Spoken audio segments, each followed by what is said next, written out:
Hi there, welcome to another edition of Witchfinder's Gaming Vault on Tour. And usually when I do one of these videos, it's a video of somewhere quite far flung that might be of interest to retro gamers.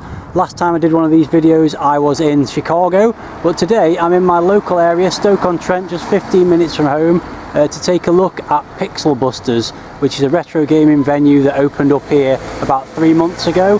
So Pixel Busters, it's open on Fridays, Saturdays and Sundays, and it's £6.50 for all day play for as long as you want, so pretty good value. So we're going to take a look inside and have a look at what they've got on offer in case you're ever in Stoke-on-Trent and want to check it out.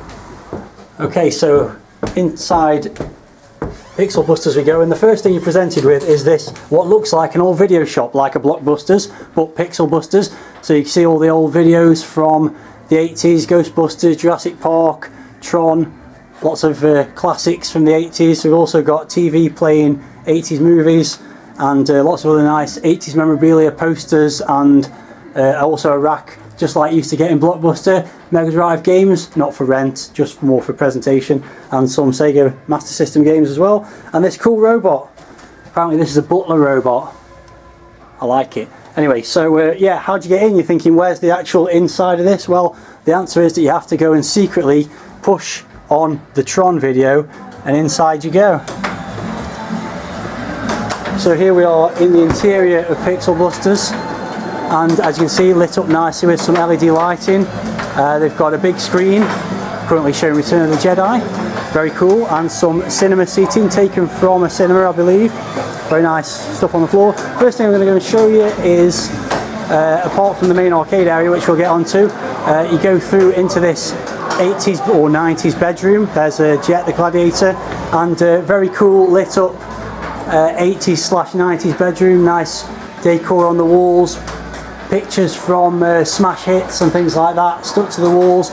Old retro TV there, and a couple of setups playing for the Mega Drive and the NES, and there's also GameCube there. Some nice big sofas, so there's a nice cool sort of chill out area to play those kind of games in. So let's move into the main arcade area, and what they've got here is a mixture of classic machines, original arcade machines, also some modern stuff, so fairly modern. There's a DJ Hero turntable there, but they've also got a lot of these arcade one-up cabs that are these replica sort of 3/4 scale cabs of different arcade machines.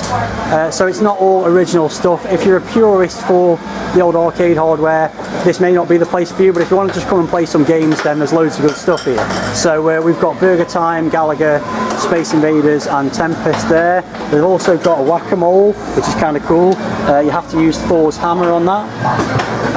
Recent addition, and here we get onto an original machine, is Lethal Enforcers 2 Gunfighters. I might have a play of that in a moment.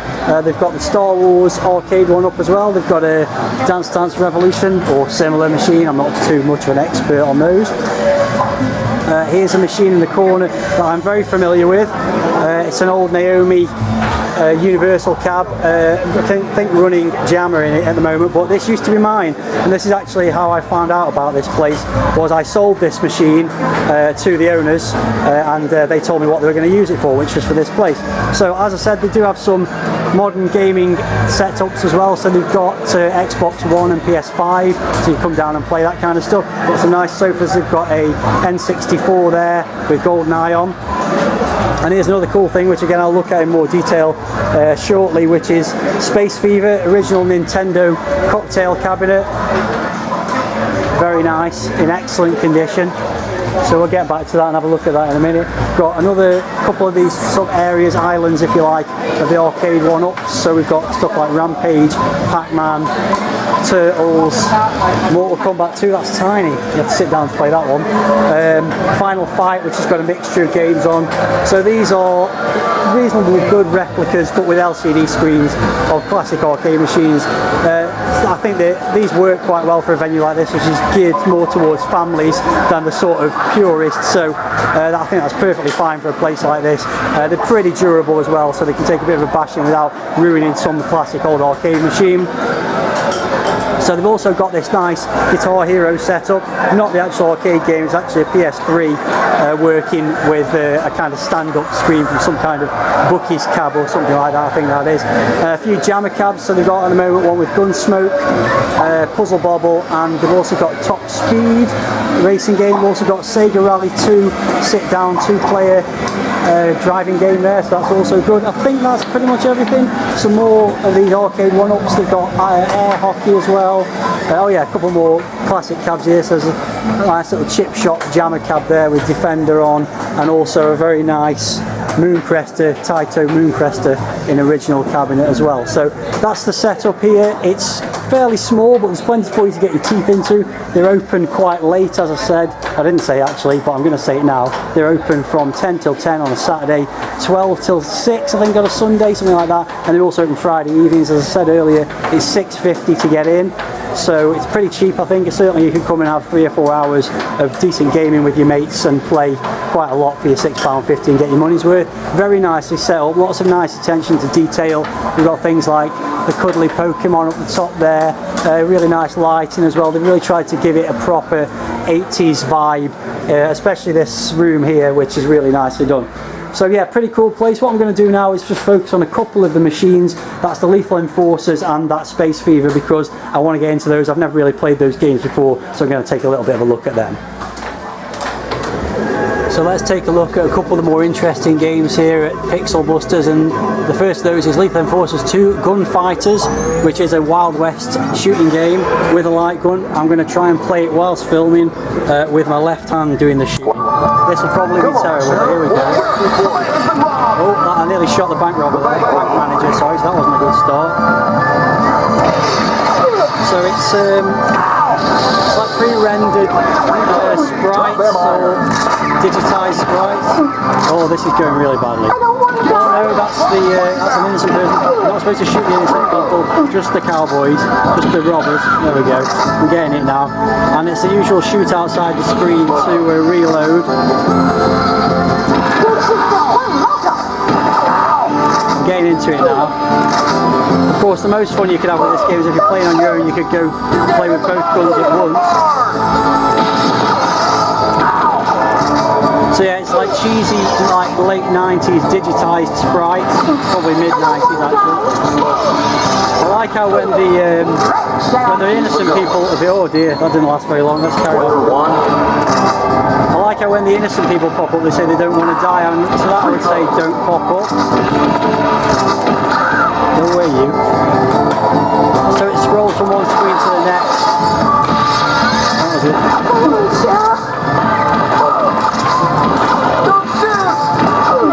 Yeah, well, if you don't want me to shoot, then don't pop out the window, I would suggest. So yeah, pretty cool game. The screen actually reacts pretty well to you.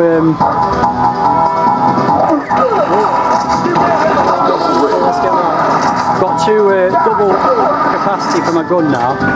So we're inside the bank now. Oh dear, I shot an innocent victim. Let's carry on. One more credit.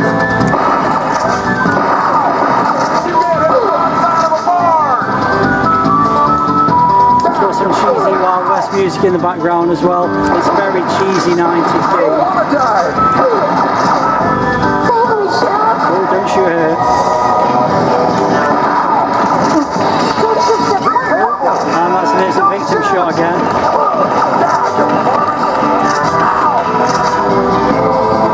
And we move on to the next level. Oh, more angular view of the bank now. This is the sheriff. Oh no, I shot the innocent victim again. I probably need to focus a little bit more on this.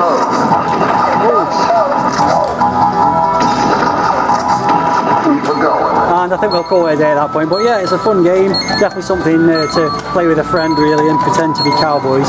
So let's now move on and take a look at Space Fever in more detail.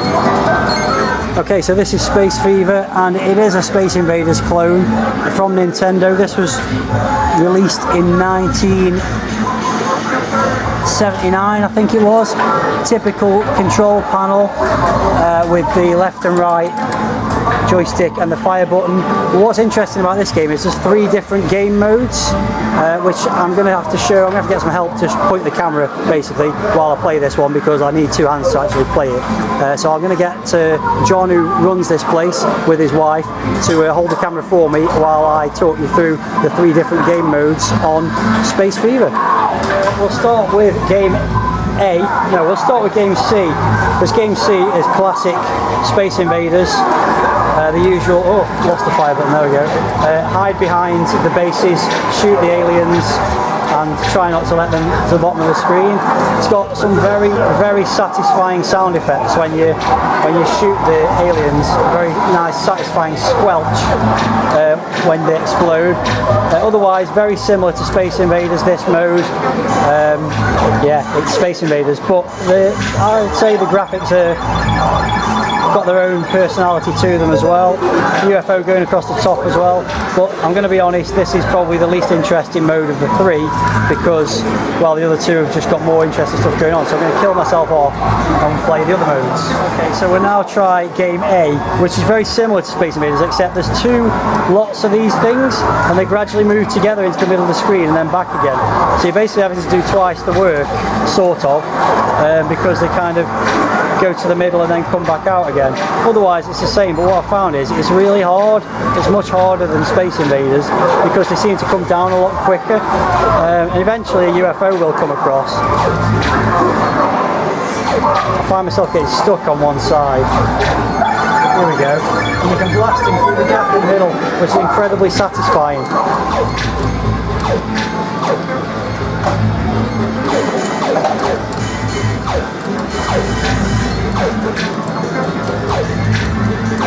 Oh, they do like to hide behind the bases. I do find that one side's, I'm clearing one side and completely forgetting about the other side, who are making their way right down to the bottom of the screen. So there is a bit more thought I have to go into it. Oh, that was good. So yeah, nice sound effects. It's very Space Invaders-y, but it's got its own individual charm as well, and it's pretty cool to play a very old Nintendo game, even though I'm absolutely terrible at it. And finally, let's have a look at game B, which is probably the most different one, because, oh, this looks easy. You only get 1 row of aliens that you have to eliminate for now. Oh yeah, look, and then the next one comes along. That's quite a unique aspect to it as well, is playing as the level progresses, you've got more and more things coming towards you. I'm guessing the next row is about to appear. There we go, yeah. So it actually starts off looking quite easy, but ends up being really fraught because they're everywhere. Oh, I'm not going to get it. Otherwise, it's pretty much Space Invaders again, but it's quite ironic that Nintendo ripped off Taito and Space Invaders, and now they get so upset about people ripping them off. But I guess that's how times have changed.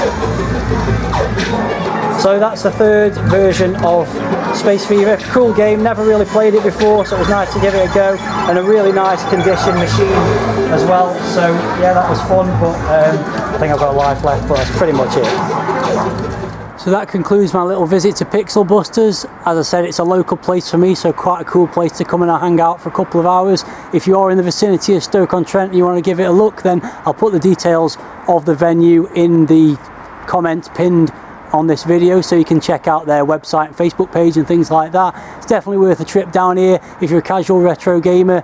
If you're a real hardcore gamer who's into just classic arcade machines, then it might not be for you, but I still think it's worth coming and have a look. As you've seen, there's a couple of unusual games in there that you can come and play, along with lots of classics as well. So I hope you enjoyed this video. Thanks very much for watching, and I'll see you next time.